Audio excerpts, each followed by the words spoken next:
So as long as you have an open mind, so many wonderful things can just show up that you have no idea that they are there. So never predetermine failure. You predetermine failure by choosing not to do a not to go.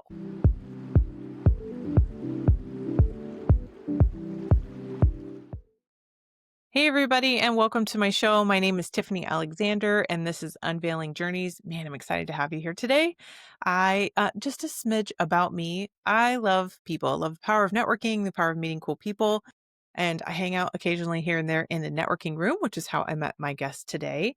And by golly, when I meet some of them, I cannot contain how amazing the thing they're doing or whatever it is they're up to or the path that they've been on. And I just ask them, hey, how do I get to know more cool people just like you? And most of the time, people are pretty generous in inviting whoever it is that they have in their life that they'd be willing to share with you. And if you haven't thought of asking, you should try that. And if you're thinking, I don't hang out with cool people, just say, well, this has been fun. Who do you know that I need to know without saying, I want to know a copycat of you? And then if you're leaning and living into the abundance of it, there may be even some people that you would want to share with the person that you just met, which kind of just makes this ecosystem go round.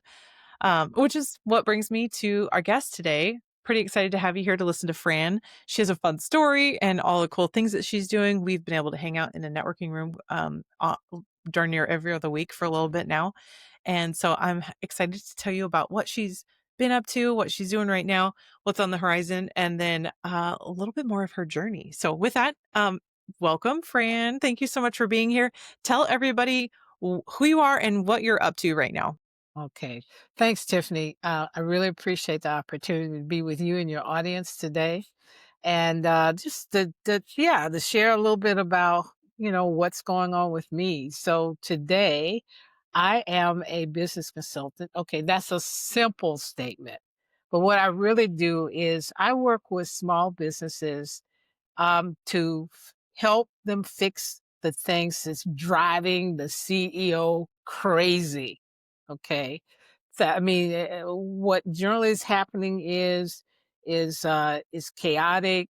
Things are, there's a lot of uncertainty because certain systems don't work well. There's a lot of friction. Maybe the CEO is making all of the decisions. Maybe people don't quite understand their roles and responsibilities, or it could be some things in the way they manage their cash flow.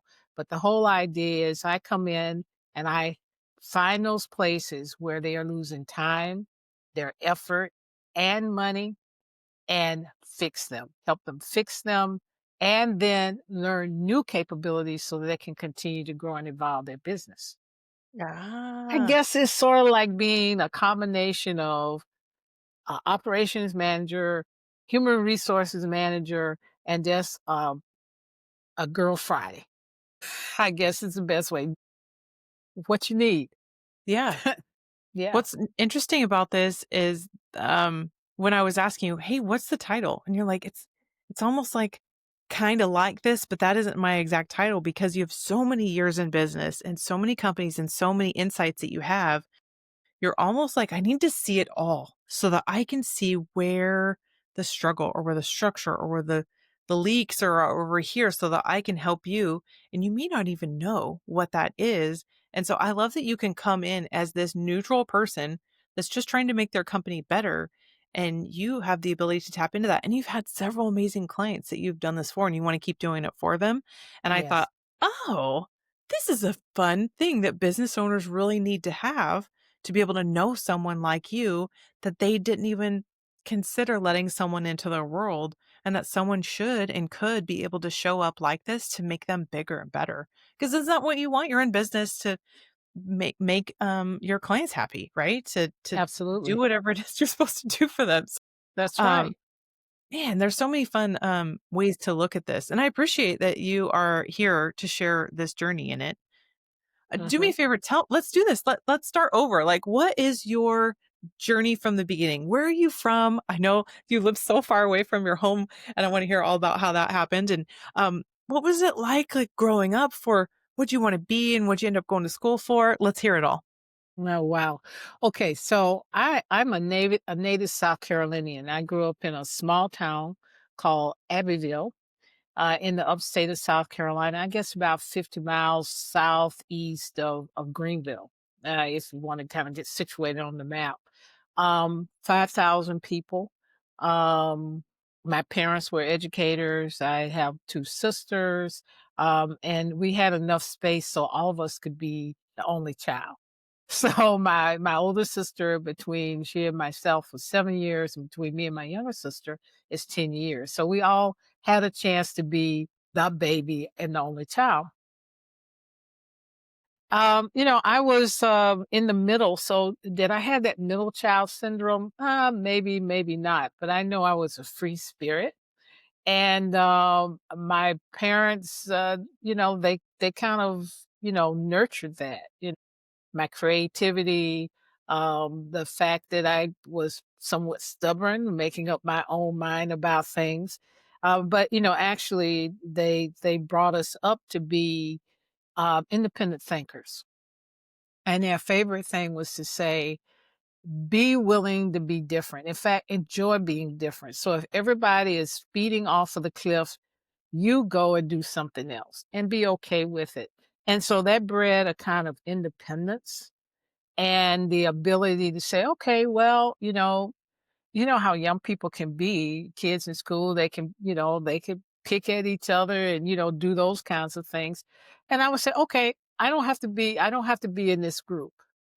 And so I think that that made me an ideal candidate for some of the things that I did later in my life. But, while I was in South Carolina, I played sports. I was in high school, I played basketball. I got some recognition for it, and actually, that was a real turning point in my personality in terms of building confidence because I was taller and bigger than my classmates. And so one day I discovered that I could play basketball. And that was something that was unique to me and the way I was as an individual, right? And so that really helped build my confidence. And of course, team sports is a great way to learn how to cooperate with people other than yourself, right? And so, that's where I learned how important it was to work alongside others so that you could all benefit from the result because we've seen teams that had great players, but no team. And where did they end up? So I think that that was really a turning point in terms of creating the mindset to work with others, to work in an organization, and to think in terms of the greater good. Yeah. So while I was in high school, one of the favorite things I used to do with my older sister is watch ACC basketball, Atlantic Coast Conference basketball. And those the Dukes and the University of North Carolinas and all that. And I would lay under this. We had a big wingback chair, and I would lay under the chair and watch the game. And I remember one Saturday we were watching Duke, and I told my sister, I said, if I get a scholarship, I'm going to go to Duke. And so when I had a chance to go through the SAT and all of that good college entrance stuff back then, Yeah. I was able to get a scholarship, and I did go to Duke. And I actually played basketball for a season while at Duke on the women's team. That was interesting, but I really realized that I needed to major in graduation. Yeah. and and while sports was good, coming from a small town and from that school system and going to a university like Duke, I really had to apply myself, but that was okay because I was very conscious of the investment my parents were making.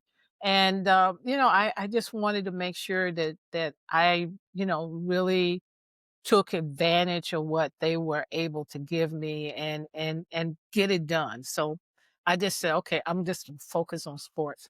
But Yeah. I'll tell you What'd I'll you tell end you, up getting a degree in? I got a degree in psychology. And I was gonna tell you, yes, I was crazy about psychology. And so one of the things that I when I first went to Duke, I was going to become a psychiatrist, which meant I was going to go to medical school, right? And so the very first semester, I was enrolled in Psych 101, and they gave us a questionnaire. And the questionnaire was, have you ever had an experience where you dreamed something or you thought of something and it happened? Well, that happened to me quite often. So I wrote it down and turned it in. And I got a phone call from, they had a, this, did paranormal studies at Duke. They had this big program, right? And so I had sent that in, and the graduate students that, were working in the program, they called me and invited me to come to the lab for a study. Well, that was somewhat scary for me. And I got to the point that when they call, I would pretend to be my roommate and say that I was in the library so I could avoid them. So Yeah. I escaped that. But then when I went to the abnormal psych course, and I remember they were talking about psychosis and neurosis, and that's when I really decided, you know what? I don't think it would be good for my patients if I were their psychiatrist, because I could see a little bit of all of that in myself, and I would be telling my patients, "Why don't you get up and you sit here and let me take the couch?" So I mean, good on you for seeing the future in that. yeah, right.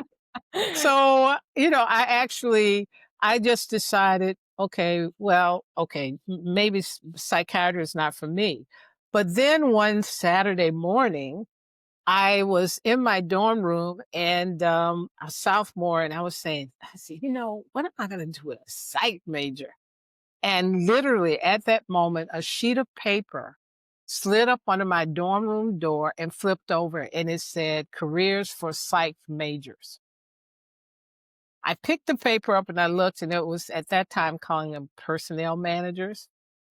And I said, that sounds interesting, because I knew I liked psychology, what made people tick, and I liked business. Because when I was in high school, I used to work in a department store and close the books on a Friday night. And I also drove a school bus. So, and I was a supervisor on my school bus. So My that was, goodness. it kind of appealed to those parts of me.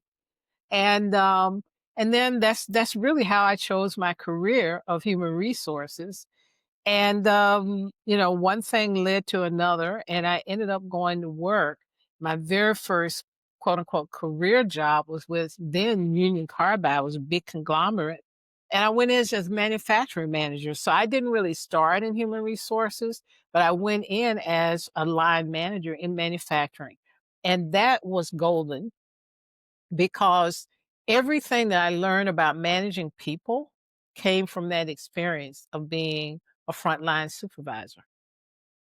And I've used those principles time and time again. Of course, they've gotten more sophisticated as I've grown in my experience, but the fundamentals are the fundamentals: leading, organizing, controlling, and delegating, and planning. You do that. And I went through Union Carbide. I was there about 3 or 4 years, and then that's when I went to Bosch Corporation. It was a German company that had an operation in Charleston, South Carolina, and, that's when I got into human resources. So I Yeah. had a good 3 years of business experience before I actually went in human resources. So I always had this foot in the business, talking the business with my business partners, with my clients, and also with the people part. And I naturally just integrated the 2. And this is important because as I progressed through my career in human resources, I always sought the roles that kept me closest to the business. So I was working with C-suite executives and line managers who had, broad scopes of responsibility. And it was nothing for me to be sitting with them, and they were like looking at their organization, and they had a big strategy, like maybe closing a factory, or, looking at the manufacturing footprint, or they had, they wanted to go in some new markets, or opening a new factory. In fact, I did a factory startup. So all Wow. of that was, that was a collection of disciplines, all aspects of the business. And so when I talk about being a person today who goes in and that's what I did for 30 something years. Wow. I was never an HR person that was administrative. I was a business person first with a people portfolio. And so therefore I was looking at the whole business and how those pieces fit together. And it's just carried through. So every role that I got, bigger scope, but certainly with much, much more emphasis on the business impacts. Man, that's cool that you have so much experience that you did for so long with those companies. Now, how long were you there doing all this stuff? Because you said 30 years in your career. Um, what was that like? Mm. Um,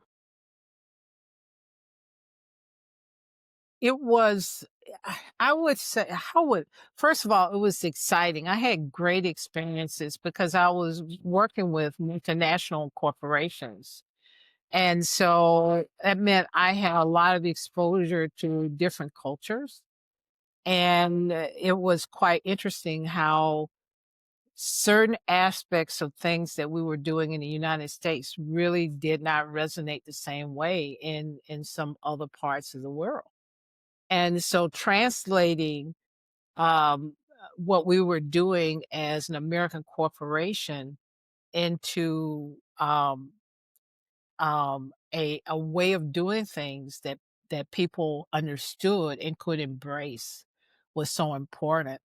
I worked for a fast moving consumer goods company that did household products. And so we had operations all over the world. And when I came to Europe as the head of HR for the European region, we still had our local companies that in some cases were, had their own brands. And their brand names meant certain things in their markets. But we had decided that we wanted to have strong global brands. So we started migrating those under, a single brand category. And we had to figure out how to deal with what those names of the local brands meant Yeah. to the marketplace. Wow. And so, in that respect, it was continually learning and becoming less, I call it egocentric, because actually there were other people in the world. And I thought that was very broadening and it was very healthy for me. Now, in other ways, it was also challenging because I kinda had a short attention span, so I needed to have projects and programs and problems to solve, and if it was too quiet, I would get bored. Uh, And so, a lot of times I would just say, "Okay, well, what is something that I haven't done in my career that I wanna do?" So I'd go out and find another job to do that. So I was a millennial before that was the term because yeah. I actually changed jobs probably about every 3 to 4 years. But, in that respect, once again, it was always, it was a learning curve. It was something for me to learn to do different. Going to those different types of organizations required me to increase my skills, understanding in different areas. So I was always reinventing myself too. So Man, that's that's why the 30-year kinda seems kinda strange because I've been changing throughout those 30 or more years. or just growing and growing, which I mean, if you feel like you've tapped out where you're at and you've grown them as much as you could, and you're like, I'm ready to grow more. I've brought you to where you guys need to be with me creating this infrastructure for you. Man, that's neat. What led you? Because I know you don't live in the States right now. Let's keep climbing onto your journey of where you go and you're like, wait, now I'm here, now I'm here. Tell me more of how that unfolded to where you're at today. Sure. Um, so after I worked for Bosch Corporation, I made another move. That's when I did the plant startup. And then, I was still in the Southeast, and one day I looked and I realized that if I wanted to grow in my career, I needed to move. I needed to go where the headquarters were, which was the Midwest or Northeast. And I knew the Northeast really wasn't kind of my space. So I decided to go to the Midwest, and I went to Indiana for a while, and that's where I, got into labor relations and developed some skills there. That's where I really took the next step up to strategic HR with the whole talent, talent management perspective and operational excellence. And then after I was with them for a while, I wanted to have kind of like a regional type role, and I took a regional role in a gas distribution company of public utilities. That was an experience because that was totally different because I had been in industry, right? And manufacturing, and now I was in this public utilities company, and they were in a they were, in kind of a takeover, and that was interesting. But that lasted about 5 months. And then I went back to another company, Eaton Corporation, and that's where I really got a view of what happens when a company pivots.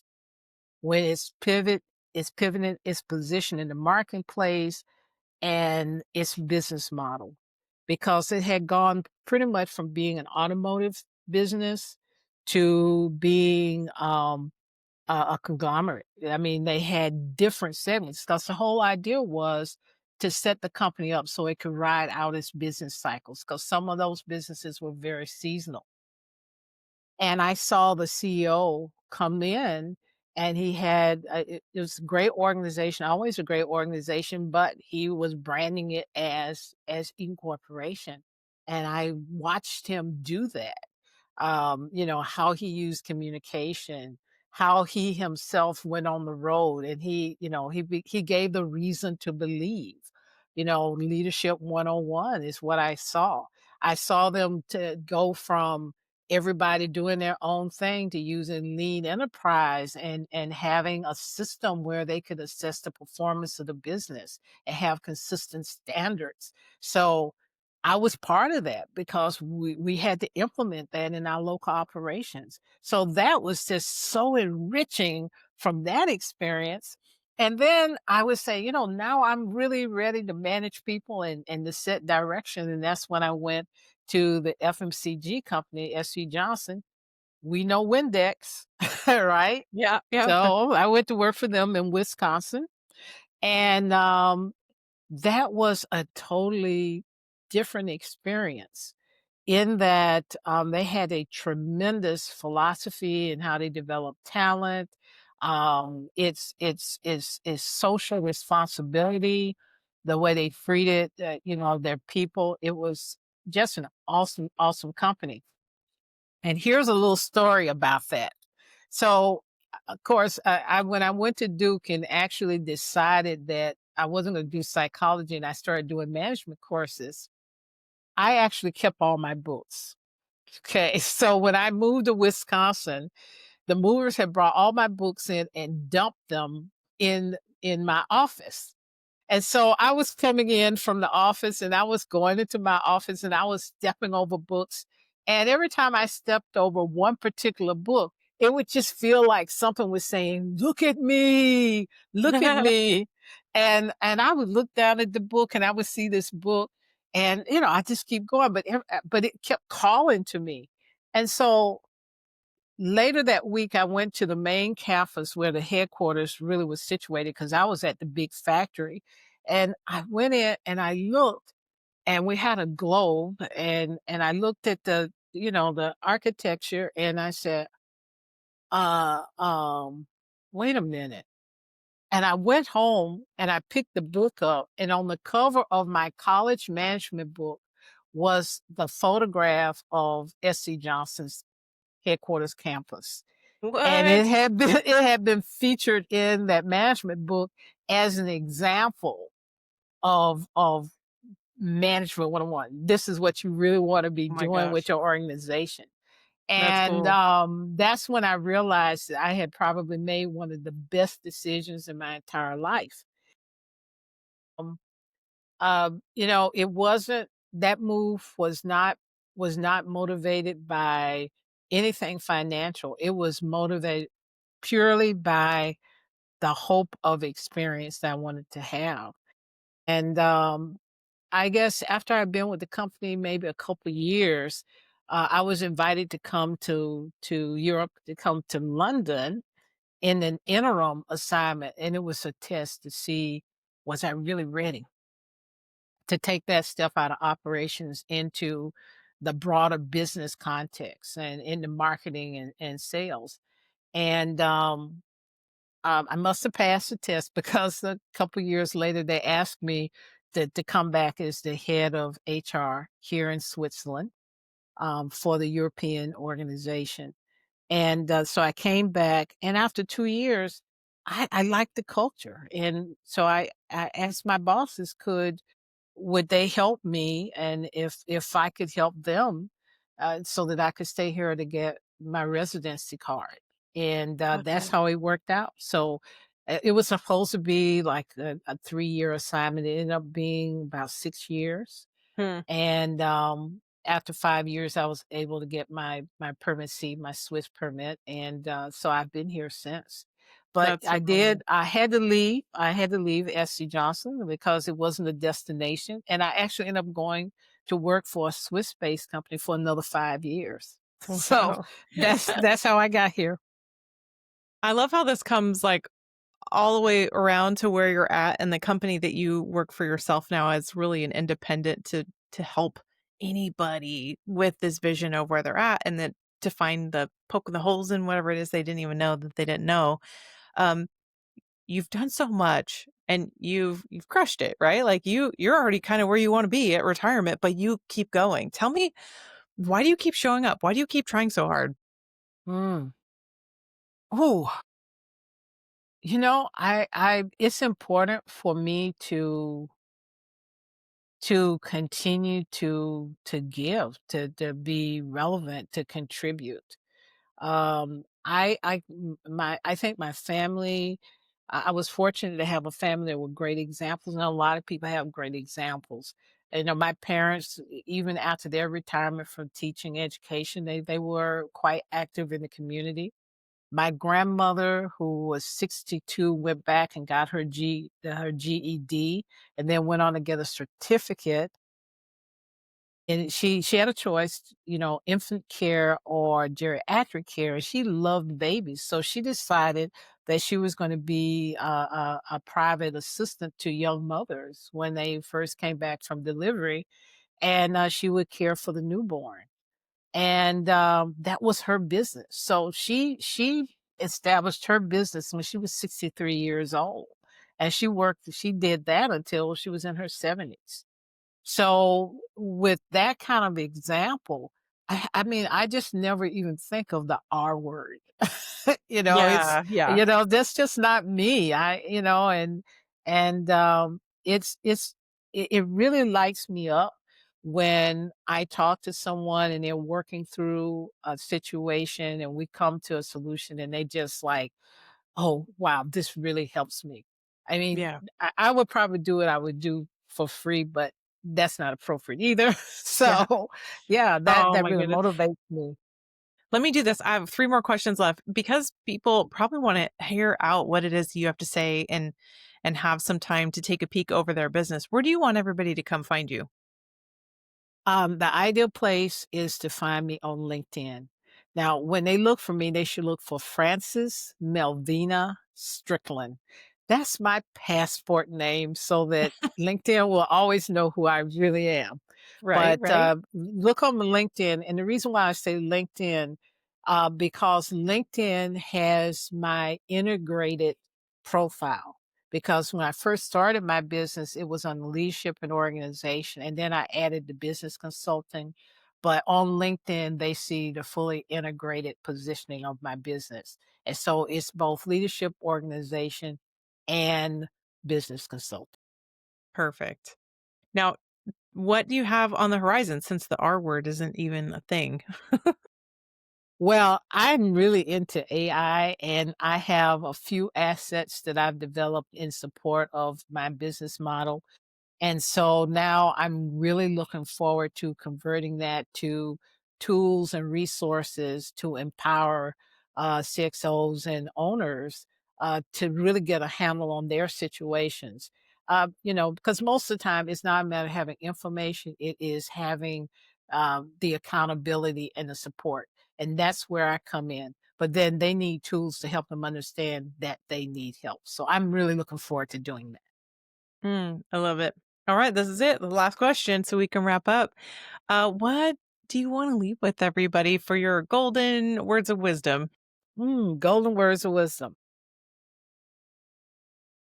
Never, never predetermine failure is number one. So, as long as you have an open mind, so many wonderful things can just show up that you have no idea that they are there. So, never predetermine failure. You predetermine failure by choosing not to do a not to go. Okay. And the second thing is failure has to be reframed. You cannot fail.